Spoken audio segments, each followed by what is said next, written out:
بادشاہ وقت نے اپنے وزیر خاص سے پوچھا، یہ میرے نوکر مجھ سے زیادہ کیسے خوش باش پھرتے ہیں جبکہ ان کے پاس کچھ نہیں اور میرے پاس کمی کسی چیز کی نہیں؟ وزیر نے کہا، بادشاہ سلامت، اپنے کسی خادم پر قانون نمبر 99 کا استعمال کر کے دیکھیے۔ بادشاہ نے پوچھا، اچھا یہ قانون نمبر 99 کیا ہوتا ہے؟ وزیر نے کہا، بادشاہ سلامت، ایک سراہی میں 99 درہم ڈال کر سراہی پر لکھیے، اس میں تمہارے لیے 100 درہم ہدیہ ہے۔ رات کو کسی خادم کے گھر کے دروازے کے سامنے رکھ کر دروازہ کھٹکھٹا کر ادھر ادھر چھپ جائیے اور تماشا دیکھ لیجیے۔ بادشاہ نے جیسے وزیر نے سمجھایا تھا ویسے ہی کیا۔ سراہی رکھنے والے نے دروازہ کھٹکھٹایا اور چھپ کر تماشا دیکھنا شروع کر دیا۔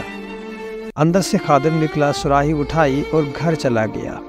درہم گنے تو 99 نکلے جبکہ سراہی پر لکھا 100 درہم تھا۔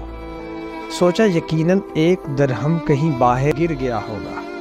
خادم اور اس کے سارے گھر والے باہر نکلے اور درہم کی تلاش شروع کر دی۔ ان کی ساری رات اسی تلاشی میں گزر گئی۔ خادم کا غصہ دیدنی تھا۔ کچھ رات صبر اور باقی کی رات بک بک اور جھک جھک میں گزری۔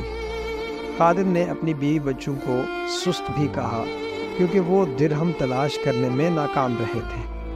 دوسرے دن یہ ملازم محل میں کام کرنے کے لیے گیا تو اس کا مزاج مقدر، آنکھوں سے جگراتے، کام سے جھنجھلاہٹ، شکل پر افسردگی عیاں تھی۔ بادشاہ سمجھ گیا کہ 99 کا قانون کیا ہے۔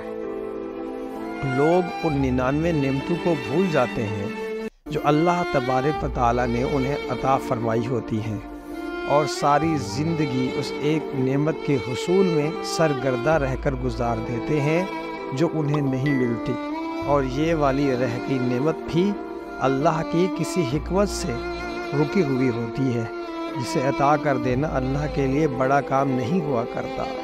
لوگ اپنی اسی ایک مفقود نعمت کے لیے سرگردہ رہ کر اپنے پاس موجود 99 نعمتوں کی لذتوں سے محروم مزاجوں کو مقدر کر کے جیتے۔